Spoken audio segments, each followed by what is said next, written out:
Once again, welcome to Music and Conversation. And you know how those Dos Equis commercials have the most interesting man, you know? And let me just say that the first guy was actually a lot more interesting than the second guy. I don't think he's really all that interesting. But I think they really kind of missed the boat, because I think that probably they should have got Michael McNevin. Because this guy is interesting. This guy's not your average Joe by any stretch. He not only doesn't confine himself to center, he completely avoids center, pretty much, which is a good thing in an artist. Michael McNevin is a visual artist whose media includes songs and Etch-a-Sketch screens. No kidding. I'll tell you about that later. He's a storyteller, a poet, a singer, an entertainer, but more than anything else, he's a songwriter. He's been selected as a winner or a finalist in every major folk festival songwriting competitions, including Telluride, Rocky Mountain, and the Kerrville Folk Festival. He was nominated for Artist of the Year by the National Academy of Songwriters. He's performed all over the U.S. and in Europe, shared the stage with Johnny Cash, Richie Havens, Dement, Robert Earl Keen, Greg Brown, Christine Lavin, Shawn Colvin, and the list goes on. I could keep going for about 10 minutes. I remember back in the 90s, Michael used to tour the country in this little pickup, and he took the passenger seat out of the pickup and put a little desk in there so that he could write songs when he was traveling. I didn't witness him writing a song while driving, but I wouldn't put that. I think that probably is true. That probably happened. Did. I think he's probably just about as quirky and just as fascinating now as he was when I first met him in 1991. You're going to love him. Please give a warm Schreiner University welcome to Michael McNevin. Thank you. Thank you. Thank you, Bill. Why don't you start us off with a song? Okay. All right.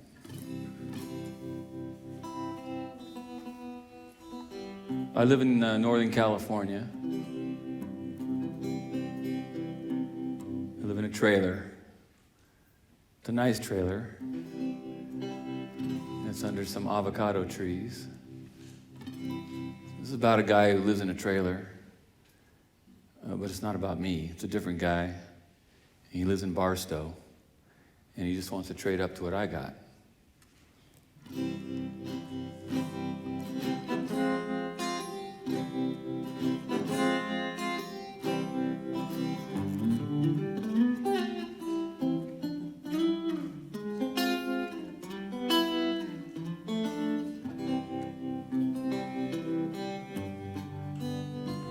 I got a dog patch of sand and a place for my rig. I got a 30-foot trailer and a porcelain head. I got a Joshua tree and a 10 by 12 shed. You take the queen and I'll take the sofa bed. Come visit sometime. Come visit sometime. Aluminum Oasis, if you don't mind the drive. I got cold beer and cribbage, AC and propane. Come visit sometime, and I'll do the same.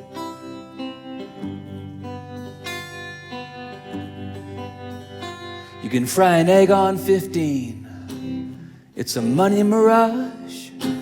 To the motels and tow trucks and the Barstow garage. Too hot for a hammock, I'd rather get out of Dodge. You need a shade tree mechanic, you got room in your yard. Come visit sometime, come visit sometime. I'll tune up your caddy, won't cost you a dime. If it rains cats and dogs, honey, I won't complain. Come visit sometime, and I'll do the same.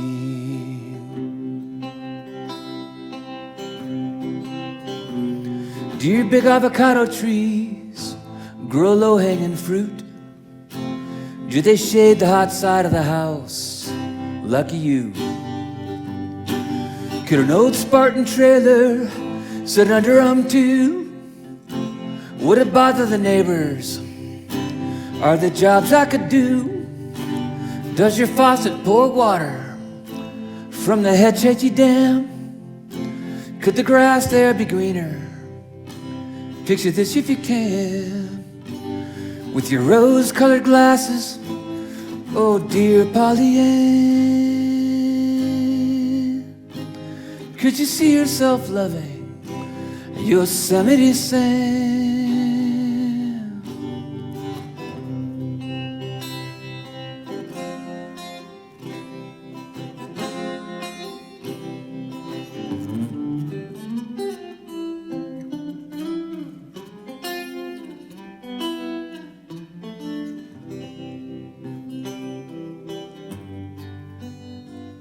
Now the buzzards in Barstow circle high every day.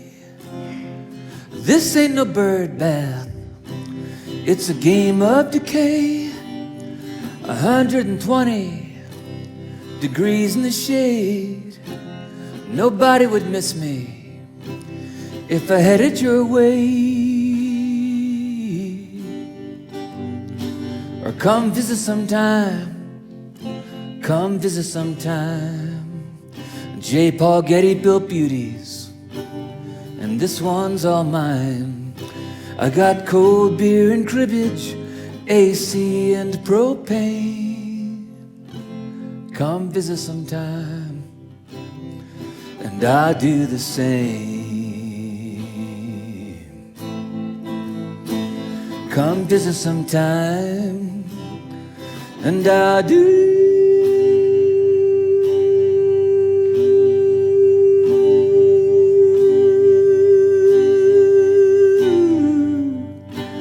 the same.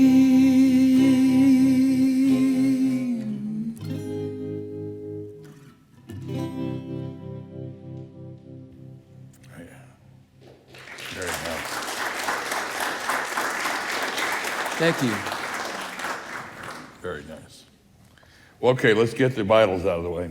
The what? The vitals. Oh, the vitals. Yeah, Okay. like, what's the name on the birth certificate? Michael Kiernan McNevin. Kiernan. Kiernan's my middle name. Irish. Irish. Yeah. And the place? Born San Mateo, California. So tell us about your music education. Where'd you get your training? Well, I was self-taught on guitar for 4 years. I was about 14 when my dad's guitar was sitting in the corner. Nobody played it, including him. He bought it in San Diego and never learned to play it. And it had been sitting around the house most of my life. And I picked it up one day, and my brothers and I would all pick it up and put it on the lap for a few minutes and pluck the strings. And then I looked in the bottom of the case one day, and I saw a Mel Bay book down in the bottom, and on the back of the book there was a bunch of pictures of chords. And I thought, that's all you got to do to play the thing is just put your fingers where the dots say to put them. So there was no theory involved, and I probably learned, I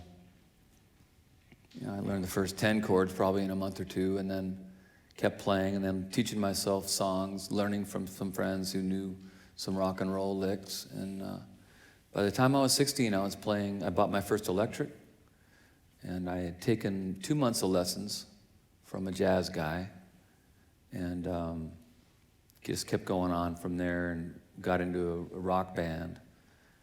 I was always into the Gordon Lightfoot that my dad was playing and the Paul Simon that was on the radio. Those are major influences. Richie Havens was on the turntable a lot. Ray Charles, Mose Allison. The old Elton John stuff, Yellow Brick Road. My brother John played piano. I should probably not leave him out. He was playing piano in the house when I was younger, and I could play a couple things on the piano. And by the time I was 18, I was playing lead in a garage band. We were playing AC/DC, and Now you took some UFO was my favorite band. I learned a lot of solos playing Michael Schenker, the Scorpions guitar player. I learned to play lead from him. you took some actual theory and formal music training a little later on. Though, I right? did. Yeah, so here I am playing all this electric stuff, always really into the acoustic as well. Right. And I started writing songs when I was in college. My first year of college, I wrote my first song. And I was studying, I don't know what, I almost dropped out. In the second year of college, I decided I needed to do something I cared about. So I studied classical guitar for a year with a guy named Jim Bertram, really great guy. And he got me playing with my nails, my fingernails, and more elaborate finger picking that you can ever do. Is classical guitar. It's the hardest guitar style to master, in my opinion. I lasted a year in that program, and yeah, I learned to read okay. I was not great. It took me a lot longer than other people to finish the homework because I wasn't very, literal reading. But I worked really hard at it, got A's and B's, and then I went on to study some fiction and acting. I actually took a course and a year of that too, performing arts. When do you think you got serious about songwriting? Well, I think I was always serious about it. I did 1 year where I was really light on the courses, and I played a bar gig for 8 months, a place called the Brass Door. And I had been writing in college about a song a month, none of which, those songs I don't play anymore. They're all beginner songs in a way. Some people come out of the box writing pretty good songs. I think I took a while to figure it out. I did a lot of rhyming and wrote a lot of songs with those rhymes, but I didn't really know what I was going to say or why most of the time. So I think a lot of us, a lot of those songs you've forgotten, and some of you've chosen to forget. But yeah, what would you say was your first keeper? First keeper, actually, I don't know if I could remember how to play it. It was called Castaway. I dropped out of. I played this bar gig 4 hours a night, 3 nights a week for 8 months. So I went from knowing about 20 songs to 250 covers. So I was writing in the, yeah, I learned a lot, but I also, really worked my voice and my fingers to death. And studying classical was also real hard. So I just, I got this chance to live in New York City, in Jersey City. And I moved to Jersey City for 6 months, and I played the streets in Manhattan. So I'm 22, and I don't recommend anybody here to drop out of college. That's what I did. And I went to Greenwich Village and played Folk City. I was 21 or 22 years old. And I think that experience opened me up as a writer. I started writing about real stuff. Castaway was just a story song about my buddy and I going fishing on the bay before I left. Conversation between us. And shortly after that, I got thrown in jail for jumping over a turnstile in the subways, going from Jersey City to Manhattan to play. And that became a song called Jersey Jail. Do you remember it? I do. I could play it. I will play it for you. Now that you want to hear about my stupid youth, sure, I'll play it for you. I got to say this: there's no excuse for what I did. I'm not making excuses for it. People think this is an anti-authoritarian song, but it's not. It's just me telling what happened.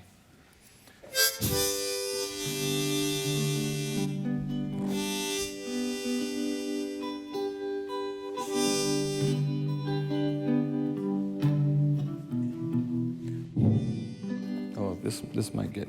Let me move the. Where's that little? Here, let's make sure that doesn't get.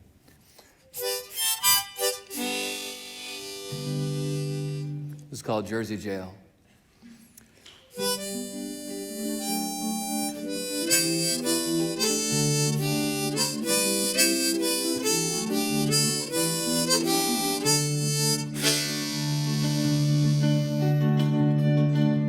I had no time or change to spare.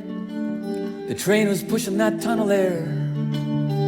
You know it's in the station when the warm wind comes a rushing in. So I took my chances and I jumped the stile. The camera saw me, and a subway cop came after me. He had a rookie badge and a baby face. He couldn't wait to take me in. He said, "You're gonna spend the night in a Jersey jail for the 80 cents you owe the rail."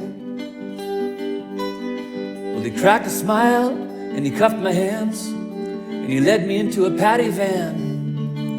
I wasn't alone. They had their day with 7 more like me who didn't pay. All but one were from Mexico, and the native tongue was all they spoke. If they had their rights, well, they wouldn't know. And it's off to Journal Square we go to spend the night in a Jersey jail for the 80 cents we owe the rail. Trouble with authority, blame it all on poverty. They know what to do with me, a lesson in humility. Living here under the gun, I don't know when to walk or run. Where's the money coming from? Well, these are my priorities. Now 7 hours is quite a spell to wait around in a holding cell. But you can sure enjoy yourself. A strip search and fingerprints, this and more for 80 cents.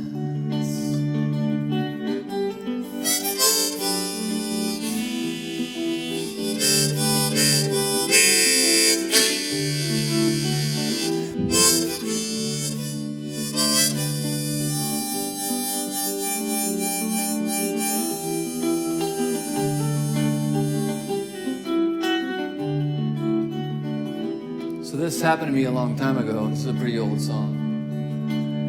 And a number of years later, I was touring back east. And I don't play in New Jersey much, and you'll find out at the end of the song why I probably shouldn't. But I thought I was safe. I was in Pennsylvania, just over the Jersey border. I played this song. And at the end of the show, a Jersey cop came up to me. He said, "You know, I could take you in." So I gave him a CD because they're really easy to bribe. And my mom read an article in the Associated Press about a woman in Buffalo, New York, that this happened to as well. And this happened to her later on. And times had changed by then. She was strip searched, thrown in jail, for jumping over a turnstile. And so she sued the Buffalo police for $900,000. I got a song out of it. She got $900,000. So I sent her a CD too. Sent her lawyer one too. Never heard back. Can't blame me for trying though.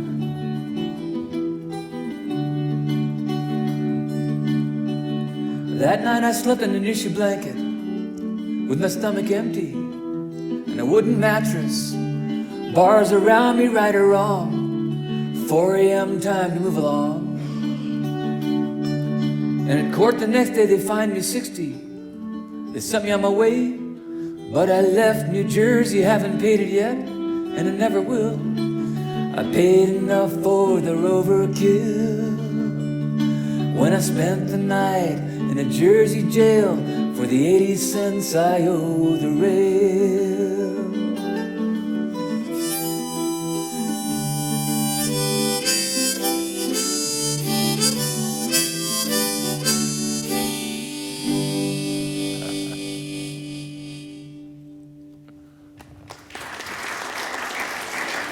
Thank you. That's great. You mentioned both your dad and your brother, in talking earlier about guitar. And I remember a lot of times, hearing you talk about your family, and I think you just close family. Mm-hmm. And it seems to me that some of those memories and stories came out in songs. You want to talk about that a little bit? Sure. Yeah. I've got 3 other brothers. We're all about a year apart, And, it's great growing up in a family where you're that tight. You got 3 buddies to hang out with. And, my mom, God bless her, get off the roof, boys, But yeah, I think that my early going especially, I'm writing a lot different kind of songs now, but I did mind my past quite a bit. Yeah. And there's so many Huck Finn stories where I grew up, and I think probably a town like this has it too. Kids get out of the house, don't come back till dinner, and you're out feeding off the trees for lunch and the orchards and stuff. And the lakes that we had growing up in Niles, where I grew up is Niles Canyon. It's where the first set of train tracks came into the Bay Area in the 1860s. And it was the first Hollywood. Charlie Chaplin made the tramp there. It's a real colorful place, an old downtown. And we all had paper routes, and we made money however we could, collecting bottles. And those always led to adventures. You always had a mitt, and a ball hanging off the front of your bike to get a game going. I sound like an old guy now because I am an old guy, but when I wrote these songs, I was pretty young, looking back on my childhood.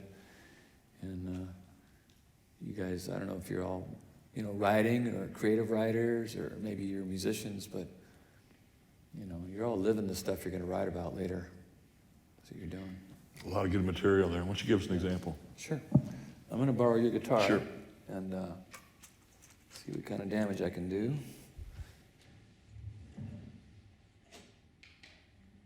I'm going to plug this in somewhere in the back. Ready for this? Bill?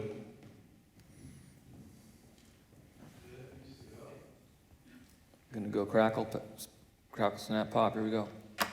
All right. So I mentioned the paper outs.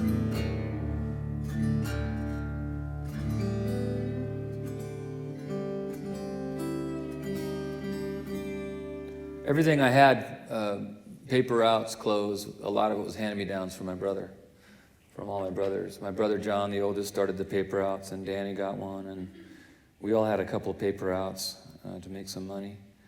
And then my brother Pat, my oldest brother right above me, we shared a room, and he got a job working for the grocery store in town, because he was old enough to do that. And by the time I was 18 and 16, 17, he was working for the grocery store.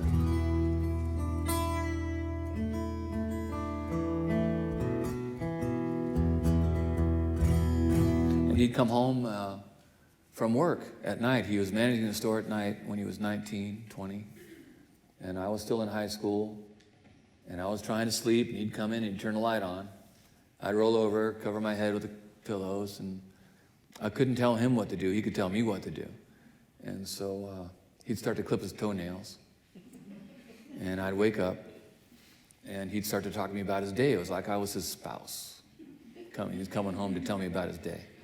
And it meant a lot as memories for brothers. I didn't like it at the time. He'd get woke up. But we look back on it now, man, that was good brother time. And I didn't know it, but he was teaching me the grocery business because he was talking about his day.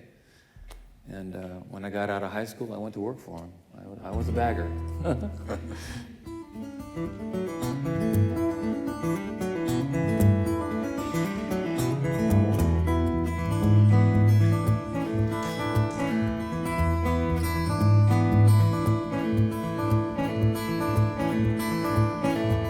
I'd bag the groceries at store number 3. I wear a white shirt and tie. No one's faster than me. I'm the youngest bagger here. I work 4 shifts a week. I wet down the produce and I bale up the cardboard, and I fetch out the shopping carts in front of the store. And I know I'm the low man on the pole. Nowhere but up to go for me. The bagger at store number 3.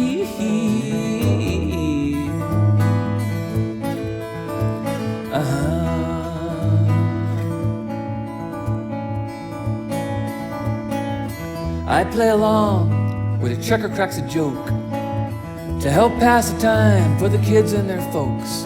They say, throwing some candy, man, I'm dying for smoke.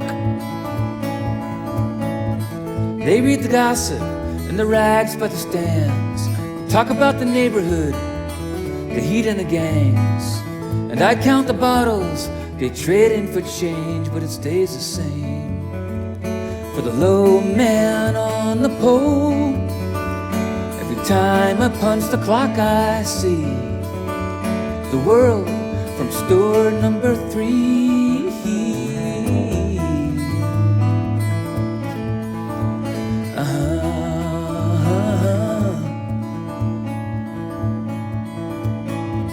A woman comes in here 2 times a month for a 12-pack of lager and a Hunger Man lunch.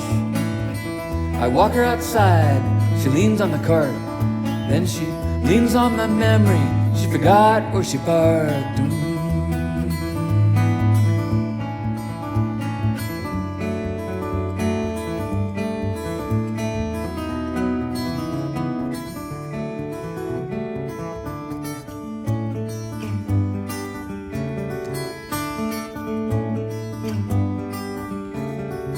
Some live on welfare, they got children to feed. Some turn to stealing to get what they need, but mostly they work and spend it like me. As fast as the bagger at store number 3.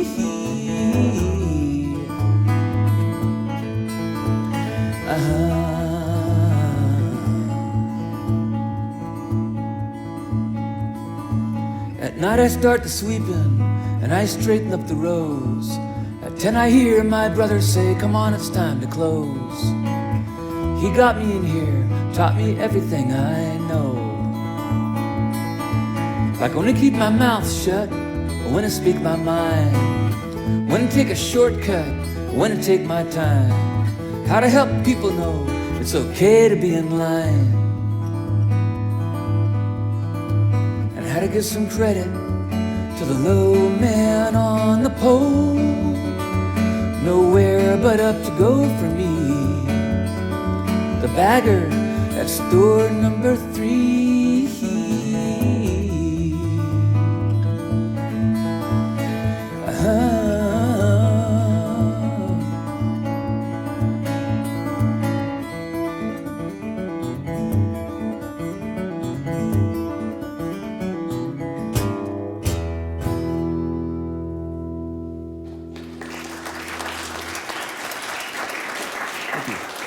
Nice picking, Mike.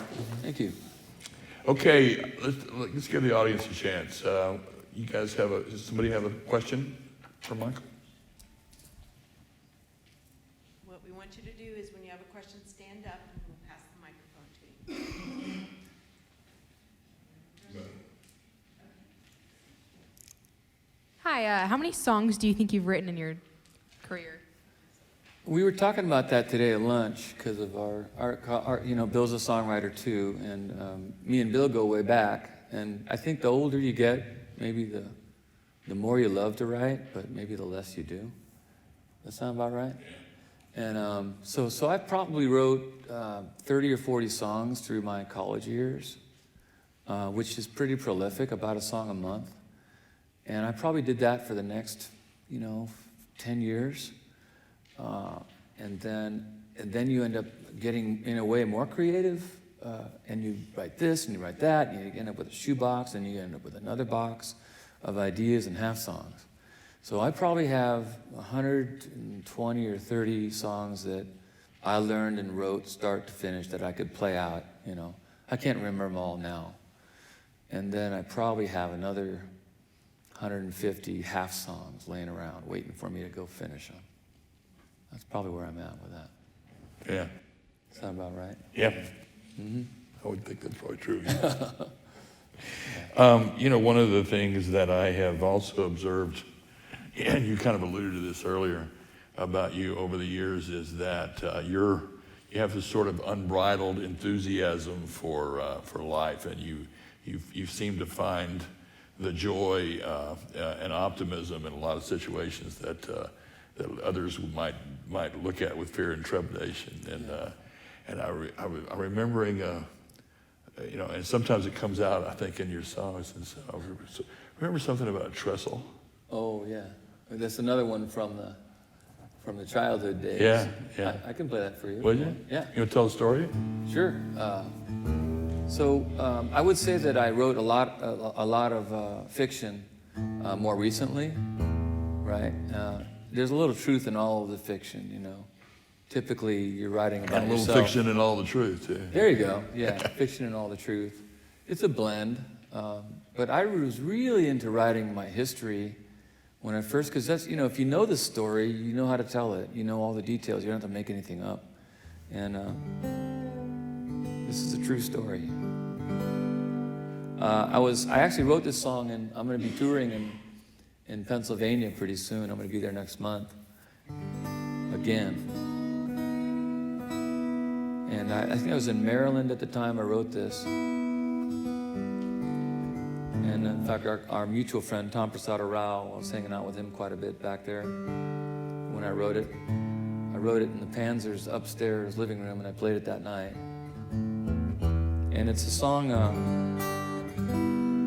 that would have been not a very fun song to write had it turned out differently. And if it had really been turned out differently, I wouldn't have been able to write it at all because I would have been dead. So I grew up in this train town, and me and my buddy Rob were up on the trestle together. Like we'd been up on that trestle 100 times, you know. Who'd have thought a train would come? You guys know what a trestle is? Train bridge. Trestle is a place that can hold a train, you know, and it's going over a really long body of water, and that's what we were doing.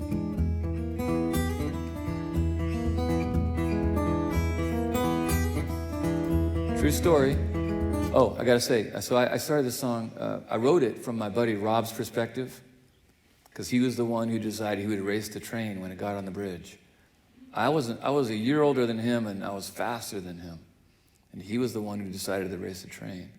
And I hung off the edge of the trestle, waiting for the train to go by me to shake me off or suck me in.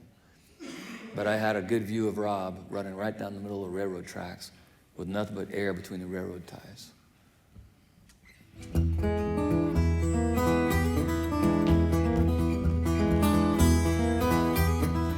Well, I'm 2 feet ahead of the train. Didn't hear the whistle, train's on the trestle. Running from a life I'm too young to die.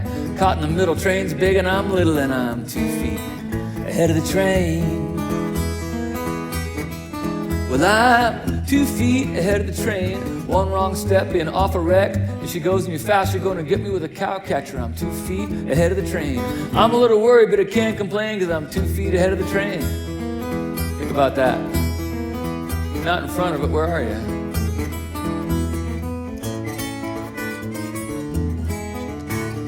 Don't worry, everybody, she's okay. Nobody dies in this song. Everybody's okay.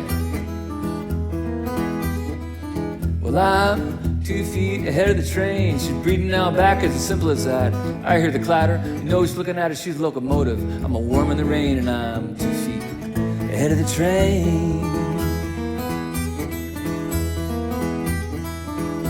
Well, it's a one-way bridge, no putting on skids. She asked a mercy for a stupid little kid. I'd go to hell for all the things I did. Sorry to my teachers, sorry to my folks, sorry for my lots of grades and all things I broke, sorry to the neighbors, sorry about the yards, sorry about the damage to the houses and the cars, sorry for the water fight, soccer ball, BB gun, newspaper, slingshot. Pretty good aim. Sorry for the rocks with all the other trains, dirt clods and freight trains go together. Well, I'm 2 feet ahead of the train. All that really matters is that I get up flatter than the feather of a chicken in a weather vane. What did I just say? All that really matters is that I can end up flatter than the feather of a chicken in a weather vane. What do they mean? No pain, no gain. I'm 2 feet ahead of the train. Here it comes.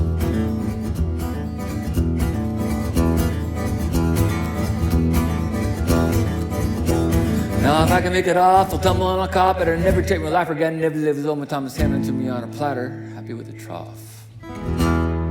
Happy to be alive, happy to stay. 2 feet.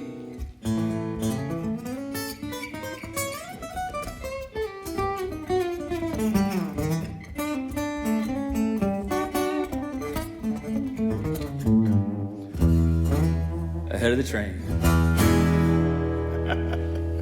It's black. Thanks. You know, you mentioned a little bit of this earlier, but I think for most of us, and I think it's probably true for you guys now, you know, when I think back on my life, I kind of categorize the time and the, you know, the different stages of life based on the music that it was listened to at the time. And I remember particularly kind of being, you know, at the age that these students are now, and thinking, you know, that's the music that kind of helped us to sort of form up, you know, what we believed and the stuff we were passionate about and all that. Do you feel that way? You mean in terms of the era, the music that we grew up on, defined our... Yeah. Yeah, I mean, having the brothers that I did, I got to be, you know, introduced to their music. So my brother Pat, the one who bagged Roach, he brought in Pink Floyd into the house. I love Pink Floyd because of that. Of course, I think a lot of people do anyway, and I would have probably picked up on Pink Floyd, but I was pretty young. My first 45 that I remember listening to was Creedence Clearwater, Down on the Corner, Looking Out My Back Door, one of those two. And the Beatles, Beatles was Day Tripper. We had a 45 of that. So I'm born in 62. So 68 was when I was tuned in already to music. Yep. And I would come home and dial the radio around. I love the Carpenters. They had that song, Why Do Birds Suddenly Appear? You know, I would come home. I thought she was singing to me, and I would dial. And it was on there was on 3 radio stations: KFRC, KYA, and KLIV. Those are the 3 AM radio stations that I was just always listening to. I'd go to sleep and I'd listen to that stuff, and there was a really a swath of songwriters back then from that era. You know, Dylan, Neil Young, you know, Joni Mitchell, America, and some one-offs that you didn't, maybe one-hit wonders you didn't hear from again, but they were all influenced. Oh yeah. They were all on the radio a lot. You know, you didn't have to go find them; they were right there on the radio all the time. And I feel pretty lucky to have been listening at that time. Then disco hit. Like around when I was about 13 Changed or 14, everything. disco hit, and I had a choice: heavy metal or disco. And I went heavy metal. Not heavy metal, but you know, Aerosmith, Led Zeppelin, Blue Oyster Cult. Those are the bands that I started listening to and playing. And I was a teenager, so I really wanted the more aggressive stuff. And then I fell back into my acoustic roots pretty soon after that. After my mid-20s, I was playing the ballads again and getting into this kind of music. When you think back on that, and you know, when again, I know that you really kind of developed your chops playing covers, right? Yeah. But is that so? When you think back on when you really first started writing and really keeping and performing the songs, did you find that? Do you think that there's some of those songs that really you were finding the voice from No what doubt. you've been listening to? Yeah, just by learning Jimmy Buffett, learning Fogelberg, learning Bread. I sang Bread in songs. I still will sing Bread, no matter what you think of them. I still like David Gates and Bread. I found a diary underneath a tree. So That was a departure. I'm sorry, I didn't. Well, the kids don't. I don't know how old you all are at Schreiner. Probably 30 years too late to even know what that song is, but. or care. Or care, right? Yeah. So no, my question really that I was kind of getting to is, I think for me and probably a lot of us, you know, you end up consciously or unconsciously in some of the early stuff, you're ripping off the people that you listen to. Yeah, I'm sure I did. Paul Simon would be one of the people that I know that I borrowed from. Yep. That old Elton John stuff, Yellow Brick Road, Cat Stevens, Neil Young for sure. I played a lot of Neil Young, Jackson Browne, Harry Chapin, storyteller. I did gravitate to storytelling lyrics even early on. I cared about storytelling back then, and I liked that I was hearing it. That's probably why I care about it. Right. Now, that's not to say that I don't know what the stories are like in today's music because I'm not today's music. I don't go out and buy the new stuff. But I'm sure there's storytelling in those too. That's what songs are. Yeah, it's a different form. Most of them are stories of some kind. You know. Yeah. You guys have another question?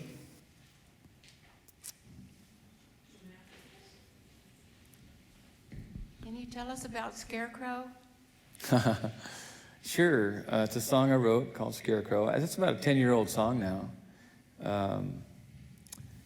I was in a relationship, and this woman was very much a water person, and I just have dreams about drowning, you know.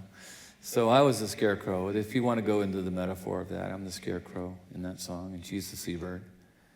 And it was a way for me to sort of talk about the relationship for what it was, which was a little bit flawed and wasn't going to work.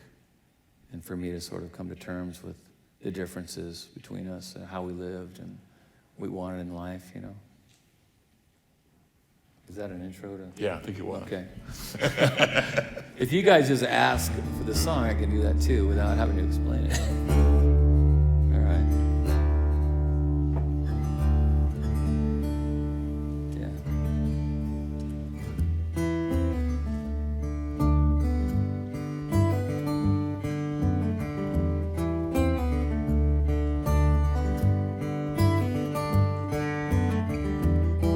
She's a seabird, I'm a scarecrow.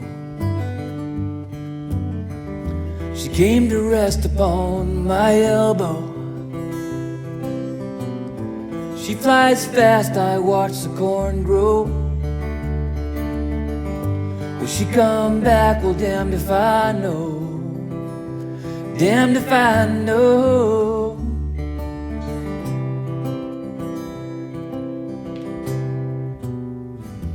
Dirty collar, wrinkled pockets, felt hat hanging across my sockets, arms of wood, crooked jaw. Am I the saddest thing? Am I the saddest thing she ever saw? She's a seabird, I'm a scarecrow. Will I turn to driftwood in the shallows? Well, damned if I know. Damned if I know.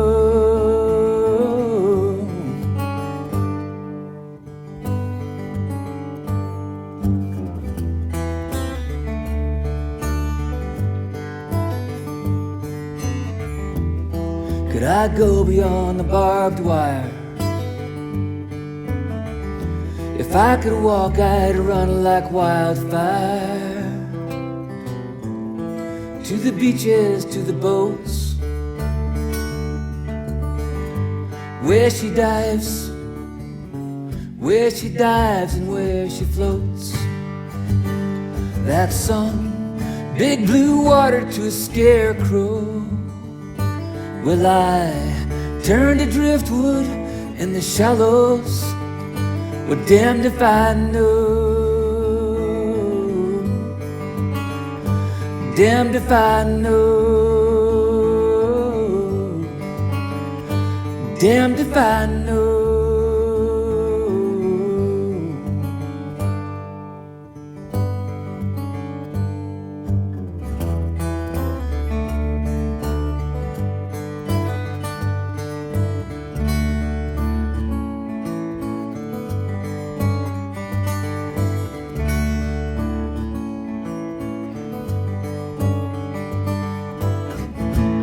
I chase off a flock of thieves, but one lone robber ain't afraid of me. Where she lands and when she leaves ain't got much to do with me. That song, deep blue water to a scarecrow. Will I turn to driftwood in the shallows. Well, damned if I know. Damned if I know.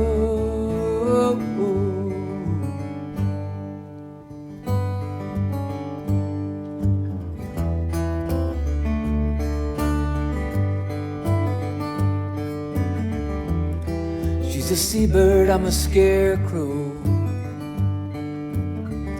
She came to rest upon my elbow. She flies fast, I watch the corn grow. She come back, well damned if I know. Damned if I know. Damned if I know.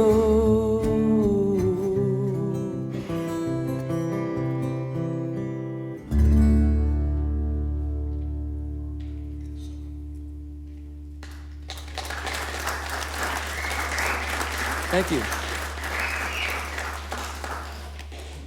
Some of these folks out here I know are songwriters or aspiring songwriters, and one of the reasons that I think it's that I was interested in doing this series in the first place is because I wanted to give these guys an opportunity to hear and observe what it is that real songwriters do, Yeah. you know, and you know, you talked earlier about how that has changed a little bit over the years as you've continued to write, but tell these guys a little bit about the actual process.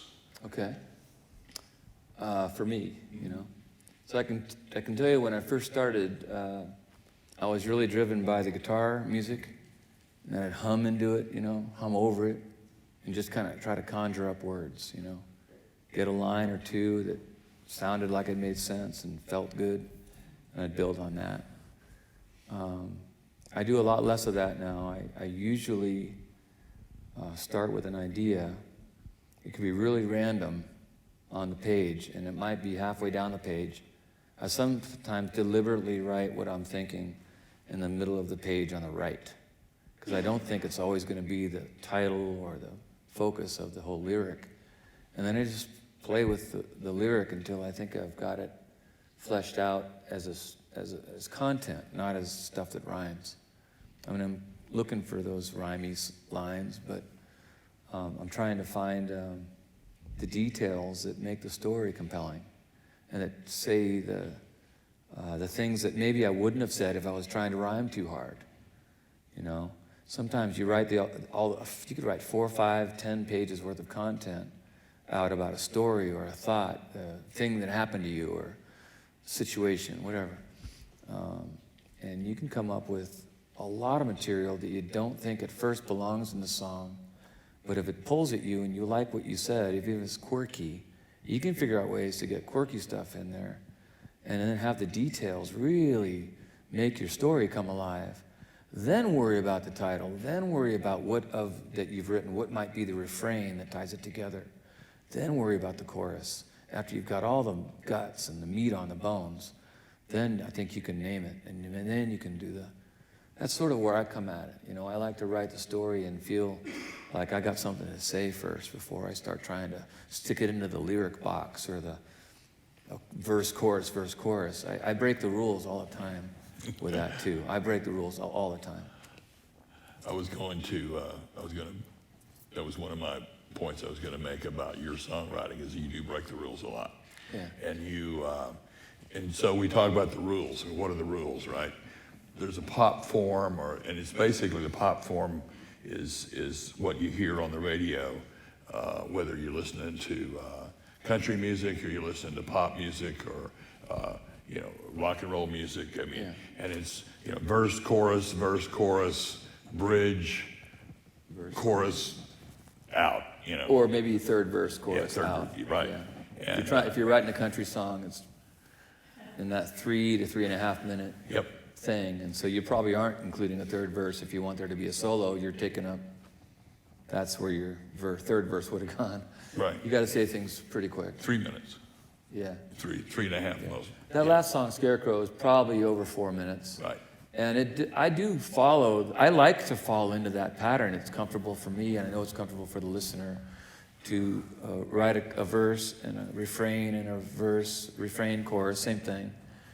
Sometimes, though, the Damned If I Know isn't really a chorus, it's more of a one-line thing. It's a refrain. But then to get to the bridge, I love doing that. I do. I like the challenge of writing a bridge. Some of the songs that I've written that don't have bridges probably need a bridge. Talk about that. What is it? Tell this audience, what's a bridge? A bridge is just a departure. It might be different in tone, definitely different melody and different chords than the rest of the song. So you got your, the bridge in Scarecrow. I'm still down here, okay.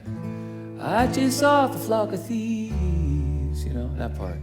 One lone robber ain't afraid of me. Where she lands and when she leaves ain't got much to do with me. The metaphor through that whole song stays pretty consistent, but a bridge can depart from the whole thing. So your bridge, you could be singing a song about a bad day at work, but the bridge might talk about your dad. Maybe your dad's working or something, and you're thinking back on your old man and how hard he worked, and maybe the bridge just goes somewhere else, but you loop back to what the story at hand is, which might be the third verse. You're coming back to the song about your bad day, and maybe the third verse because you reflected during the bridge about your first two verses, complaining about your job.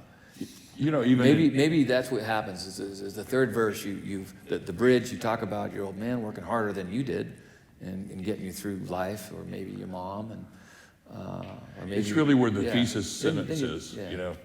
I mean, and a lot of times the bridge is really, this is what, all this other stuff I'm showing you, with these stories and these word pictures, and the bridge is this is getting at the essence of what. Yeah. You do try to distill. I think I'm a rule breaker, so I don't care if the bridge does a certain thing or not. I enjoy the bridge to be its own thing. I definitely love that part. Whether it ties it all together, it might be that, what I do sometimes, and this is cheating too, I'll write a 4-verse song, and I'll see that it needs a bridge, and I'll take the third verse and break it up into pieces and do something else with it. And it's still content, but I'll take the one that doesn't belong as well with them. Of the 4 verses, okay, now I don't have a bridge, and I know that I don't really need a 4-verse song, but I got it. And so what if I took the third or one of the verses and just reconstructed it, pulled a few things away from it, added a few things, and I've done that to songs where now I got a bridge and it still has the content that I had intended in the song. So illustrate that, play a little bit, even if you just played part of the song, play a little bit of what you're illustrating. All right, I got an old song about a guy. Something I do a lot, I tell stories about other people. I don't always talk about myself, So this is a buddy of mine, and this is another one of those Railroad Town kid songs that I had. He was on my baseball team when I was 12. His name was Brian Jones, not the Rolling Stones guy. Just a kid named Brian Jones. His dad worked for the railroad.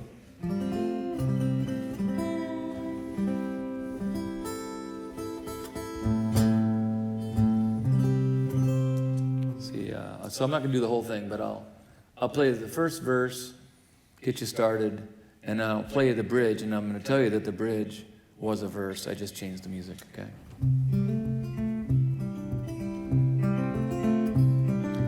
I'm up early crossing town, the gravel shakes my Schwinn. I cross the tracks and hop the fence, and his mama lets me in. Brian Jones is still asleep, so she and I drink coffee. She cooks me up a scrambled egg, and we play a hand of rummy. The kitchen air is getting warm, the sunlight hits the table. We both swat the flies away and take our turns to shuffle. Then I say nicely, Mrs. Jones, can I go to the pasture? She says yes you can, feed the horse and ride him after. It pays to be the early bird, it's cooler in the morning. I do the chores and ride the horse while Brian Jones is sleeping. I'll just tell you right now that Brian never wakes up in the song. He sleeps through the whole thing. Okay, so I'll go down to the bridge now. I'm going to skip the second verse. Well, I saddled up the little brown. Brian named him Taxi. He don't fight too much when I get on, and he don't try to buck me. He likes to walk, he likes to trot, he likes to gallop faster and run me through a walnut tree. Land me in the pasture. That's the bridge. Then I get into the last verse. So I go down to the minor. Well, I saddled up the little brown. Brian named him Taxi. It's a musical departure to break up the monotony of going back to the same melody for the verse 3. I just changed it, you know. So I could go. Okay, so let me see if I can do it. Well, I saddled up the little brown. Brian named him Taxi. I recorded it that way the first time. I didn't have the bridge.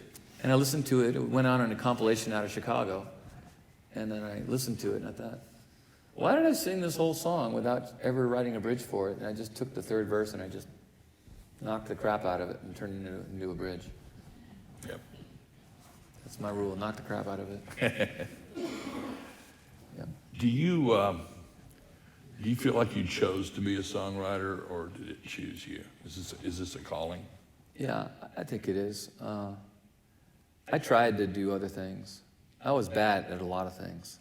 I had so many jobs through my 20s. I worked at a nursery, tree nursery. I worked in a Kilpatrick's bakery depot, cleaning trucks, bagger. I worked at a deli, 3 gas stations, UPS for a week. I was a pipe fitter with my dad. That was my most steady work, was working in my dad's business, doing construction, digging ditches and putting sewage pumps in. So you tell a lot of stories in your songs, and you made the point earlier, which I've noticed before, about you write a lot of songs about other people. Yeah. So this is a small group of people here. We're all within the cone of silence, and Yeah, except there's cameras everywhere. but other than that, what song really reveals the most about Michael McNevin? Can I look at my list? Yeah. All right. For those aspiring dropouts, and you want to play music, you're probably going to start playing bars. Maybe not, but don't be afraid to. This is my covers list. This has got all the Beatles, Paul Simon, Jimmy Buffett, Elton John, Creedence, Kenny Loggins, Dylan, Gordon Lightfoot, Pink Floyd. And then this side's got my originals on it. Most of these are the old ones I don't know anymore. And I just going to tell you the name of it. Do I have to play it? Oh, that's different. Okay. Let's see. Most revealing. I gotta say, I'm a bit of a chicken. I don't like to write about me too deeply. I like to tell the story and then let it hit the listener in the stomach, however it does.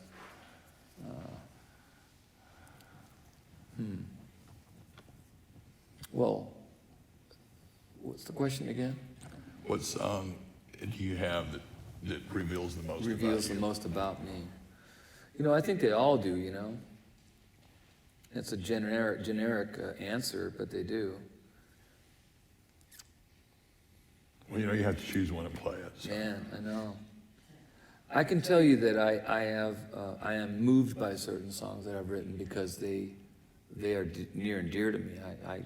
If I write a song and I cry the first 10 or 15 times I'm singing it, it probably means a lot to me, and I have to get past that point before I can play it. Or while I'm playing it, I got to hold back stuff, you know. So I can play that and try not to cry. I can do that. It's a song about my mom.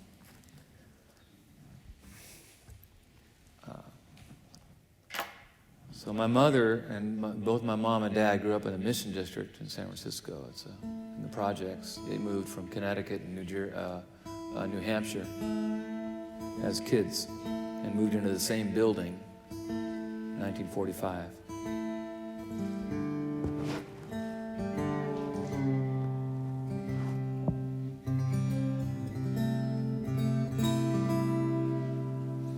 And when they got older, they fell in love. My mom was always hanging out with my dad's little sisters. But just before they even started dating, my mom was a junior in high school. She was in Glee Club. You know what that is? Theater. You know, singing, dancing. And she had a job at a 5 and Dime, making a little bit of money. And she didn't have the idea of kids yet, didn't have the idea she was going to be married yet. She just had a different thing in her head. And this is the day in the life of my mom. She told me the story of this day. And then 10 years later, I wrote the song about it. You know, sometimes you carry a story with you for a while before it becomes a song.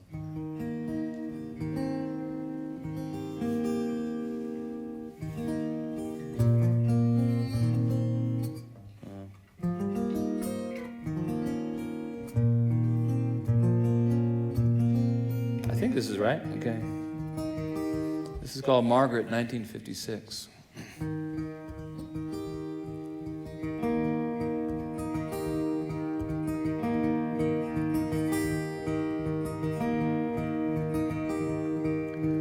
Margaret skipped class today.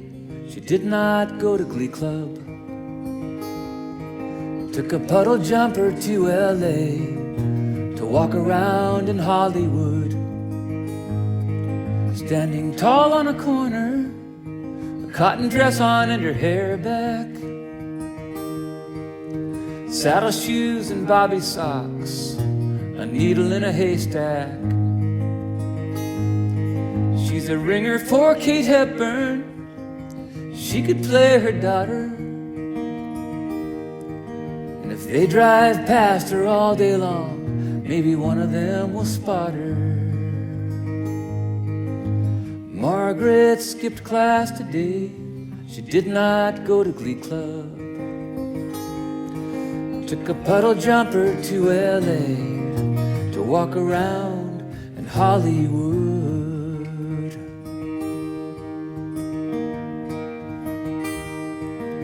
She lifts her chin and looks ahead, just like she learned in theater. She's a long way from her high school play, but she's not afraid to be here. 'Cause she can sing and she can dance, and she can hold a pose for hours, like a statue in the Rose Parade, like a Pasadena flower. Margaret skipped class today. She did not go to Glee Club. Took a puddle jumper to L.A. to walk around in Hollywood.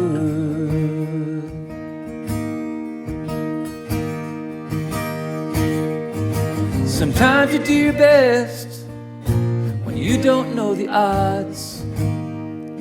Sometimes you gotta guess like you knew it all along, like you knew it all along.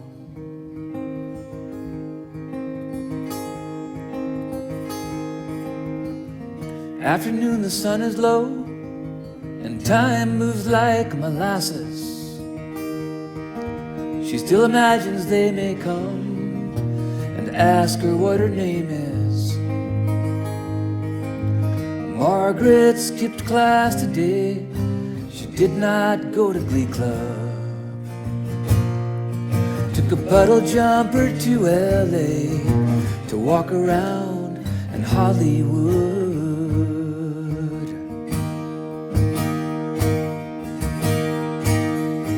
Sometimes you gotta try, even though you don't know why. Sometimes you do some things that don't seem silly at the time.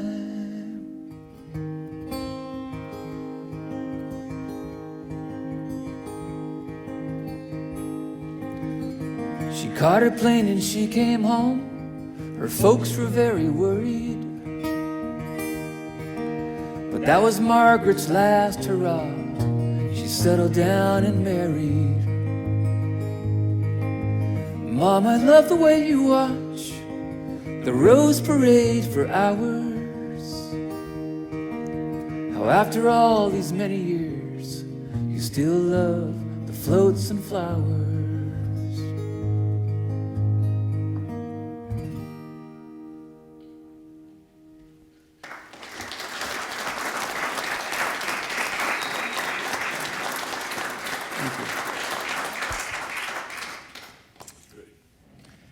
You guys have another question?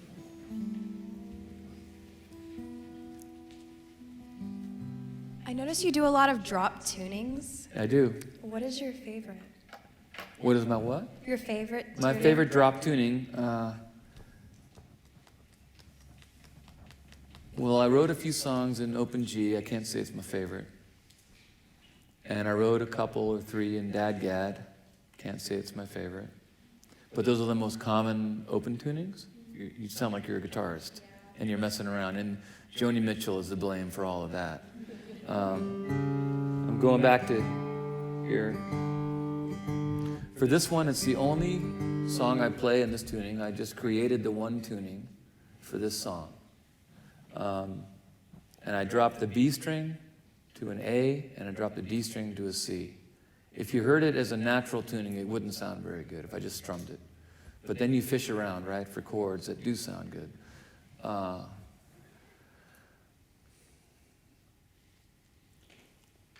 got about 20 tunings. 4 or 5 are kind of common. I would say that Bagger is one of the favorites, but I only wrote the one song in it, which was like Dadgad. So earlier I played Bagger. I raised the B string to a C instead of dropping it to the A, so Gad, G-A-D. Instead of G-A-D, it's G-C-D. You raise the B string, a half step. Raise it, you know. So that's pretty cool, and I came up with a pretty good instrumental. It's a pretty fancy picking pattern. And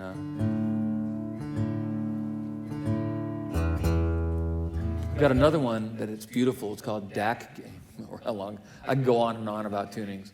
Dak Gab, D-A-D. Yeah, you could bother me after. I'll show you Dak Gab. Let me show you the Dak.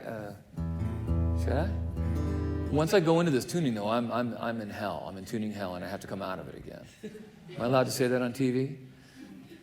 It's a difficult tuning to get to because you got to drop all the strings. Think of this: Dak, D-A-C. So the E string goes down to D, the D string goes down to C, and then it's Gab. G stays where it's supposed to be. A and B, G-A-B. 3 blind mice, you know, they're really close together. The E becomes the B string. So if you do that, are you going to be able to get that guitar back in tune? Oh, I can totally, yeah. I've got good ears. I can tune it right back up. if you want to hear No, it. you're good. It's a pretty song. Go for it, yeah. All right, I'll do it. Okay, so I was in standard. Drop the D. Now you drop the D string down to a C. Okay. Okay. Down to A, gap, G, A. And this has got to go all the way down to a B.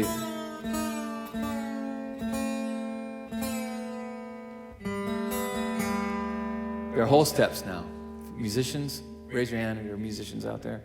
Enough of you know what I'm talking about, I guess.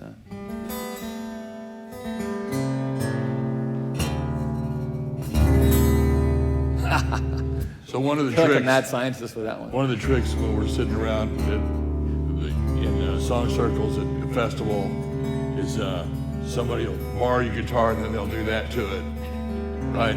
They'll play a song, they'll hand it back to you. Well, I could do it. Go ahead. You want to hear the song that it comes with? It's a pretty song. I wrote the music and had it laying around. I don't always do that, but sometimes I just like to play the guitar and write music. And I knew I would put a lyric to it, and I ended up hanging out with my friend Buddy Modlock. And Buddy and I wrote the lyrics together when we were in Tennessee hanging out. Let's see, it's got a pretty, I don't think he plays it this way because it's unique. It's kind of a, I don't know, you'd have to figure out a way to play it in standard tuning. I'm on TV and I haven't played this song in a while, so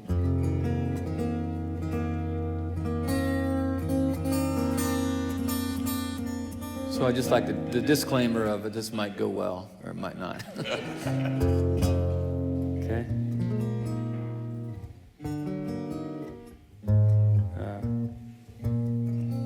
Here's a.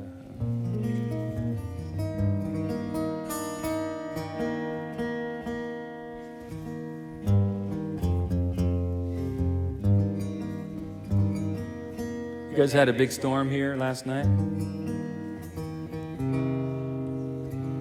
One of the lines in here was a line I wrote on my desk in my car, driving through New Mexico on the way to Texas. This is a long time ago. Okay, I think we're good. It's called Nowhere to Somewhere.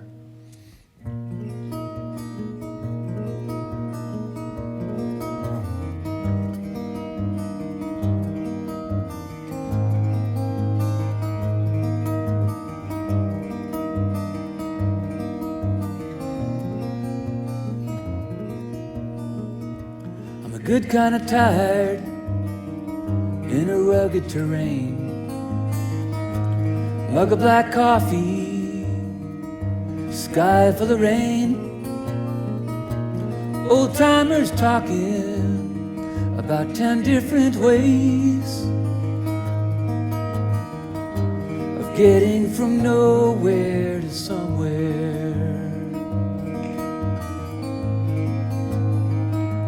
Now asking directions is like flipping a quarter,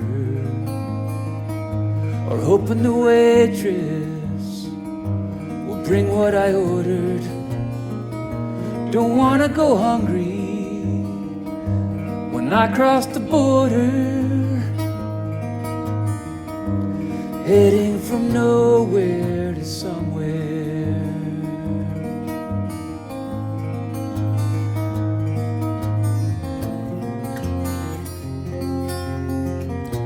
El Niño, the baby, is blessing us all, splashing the dust on a cinder block wall. The desert is drinking the rain as it falls, falling from nowhere to somewhere.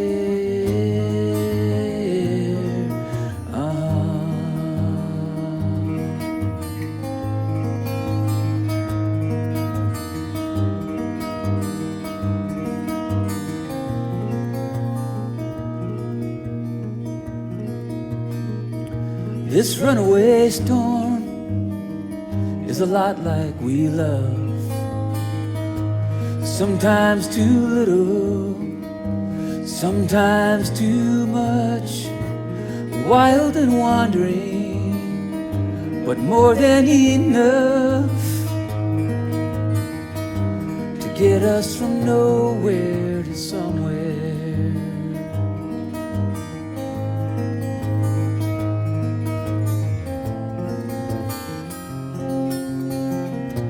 El Niño, the baby, is blessing us all, splashing the dust on the cinder block wall.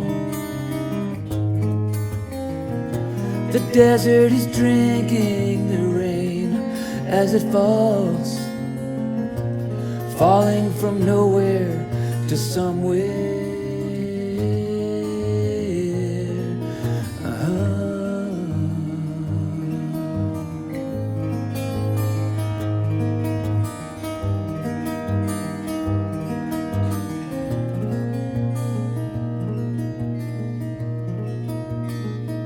So baby, I'm leaving this muddy old town. The cafe is closing, there's a crack in the clouds. I was lost for a while, but to you I am bound. I'm heading from nowhere to somewhere.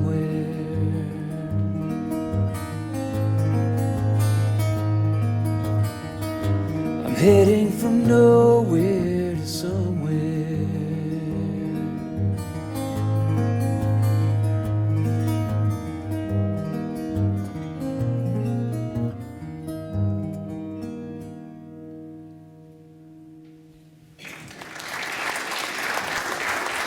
got through it.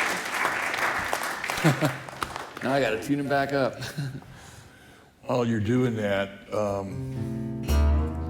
what again? There are writers out here. Some of them are songwriters. Some of them are interested in writing fiction and other forms of writing, creative writing. But what advice would you give new and aspiring writers?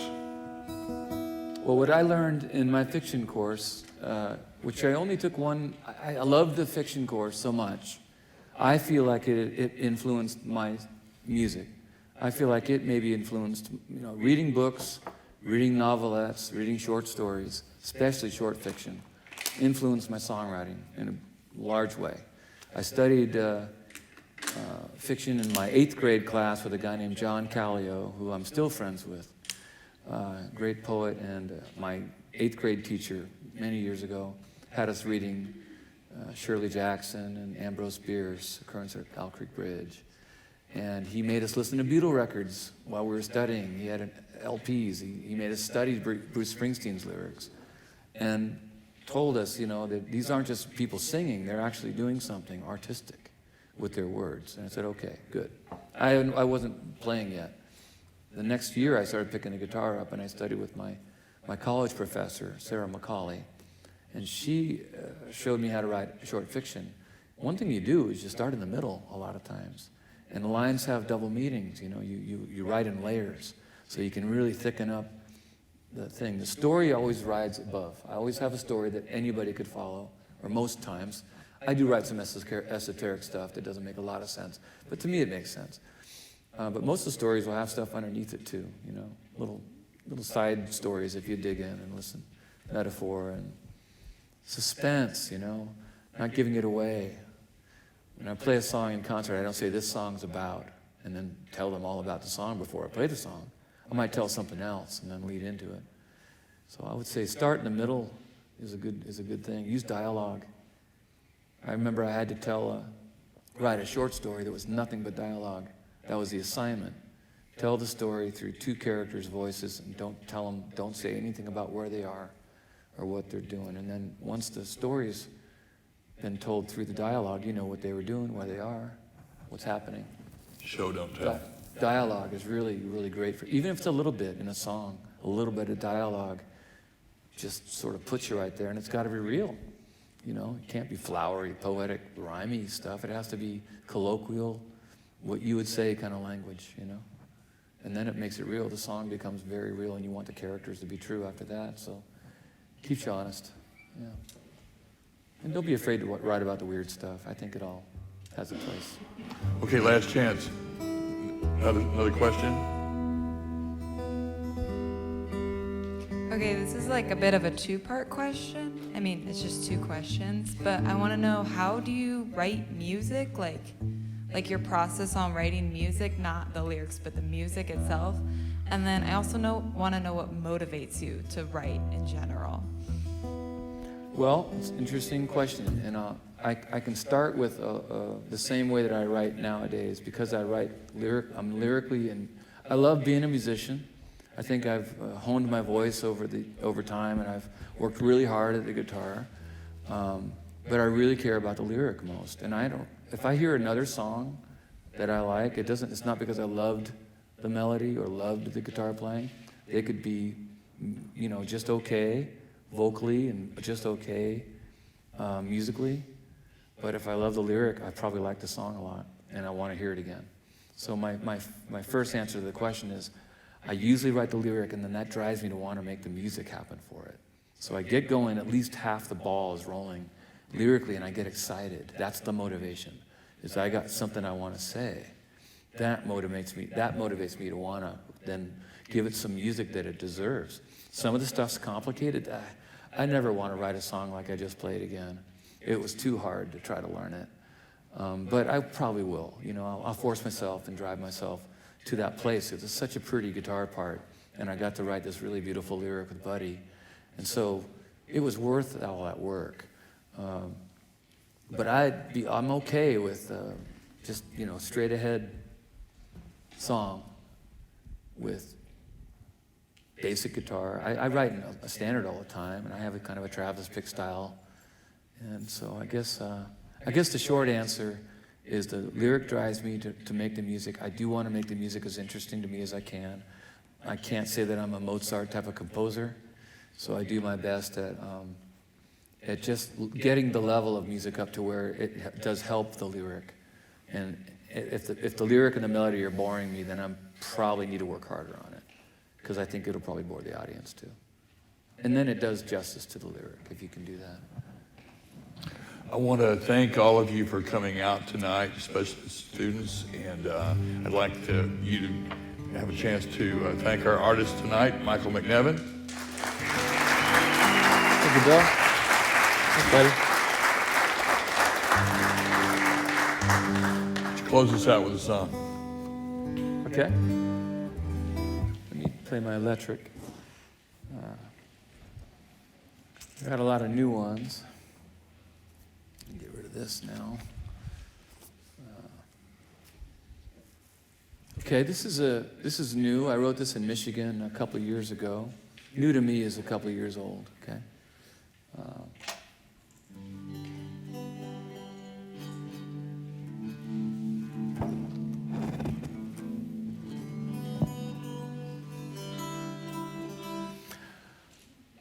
I'm playing it because where you guys are at in your age and your life, you have a pretty clear recollection of what you've just gone through in your teenage years, right?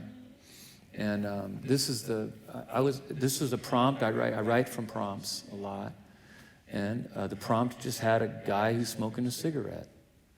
I went far away from the song prompt that I was given, and I decided I would write about a friend of mine who started smoking pretty early in life. And then the amount of time that I spent at his house with his family. So this is a song about, without saying what it's about, which I just told you not to do, I just did it, a slice of a story, of a swath of a couple of years with a family that I grew up with. A good friend of mine, we're all, me and my buddy Mike Santos, we're the youngest of a bunch of boys, you know. Thanks for coming out tonight. Appreciate it.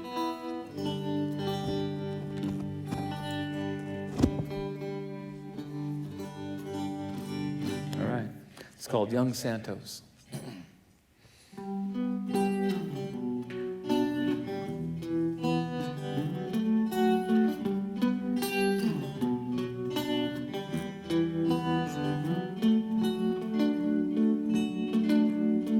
Young Santos started smoking at the tender age of 12. Menthols on the swing set, 3 o'clock to the dinner bell. Latchkey brothers ran the roost, raid the fridge and raise some hell. The Santos house was open season when Daddy drove the Peterbilt. Leroy took the long hauls. A week or two he got good pay. Kept the kids in bikes and shoes. They missed him when he drove away. And Judy picked her battles. She lost them all the same. The boys are more like Leroy, getting bigger every day. She called Leroy on the CB. Come back, Leroy, are you there? We sure miss you, sweetie. Kids say hi. Kids say hi.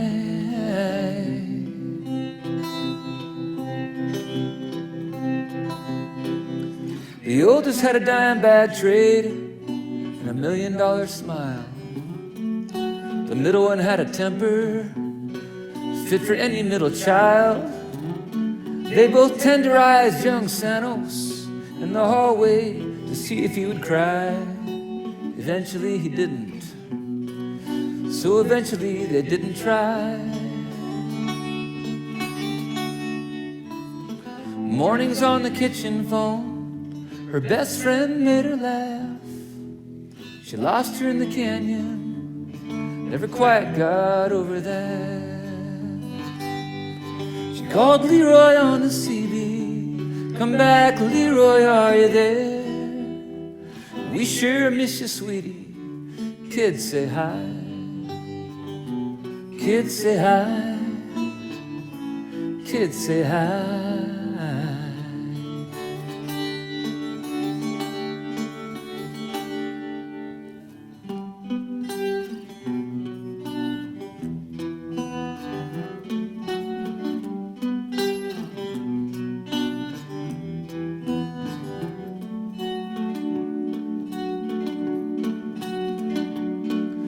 Divorces were a fad that year. All the parents got one. Motors, weights, and vinyl. Distractions for the Santos sons. And she kept to her bedroom with her Boone's Farm soaps and sweaters. Judy's job got easy when she gave up altogether. It all went by the wayside. The Friday nights and double dates.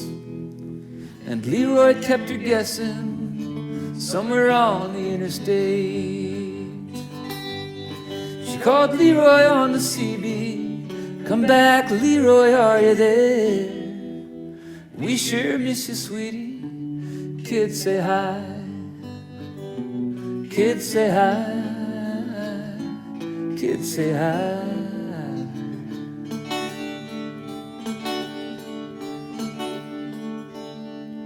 Young Sano started smoking at the tender age of 12. He's the one behind the barbecue, living up in Reno now. Leroy landed in Manteca. He's got an acre for his truck. I hear Judy's working down at Casper's. I hear she changed her luck. I hear she changed her luck. I hear she changed her luck.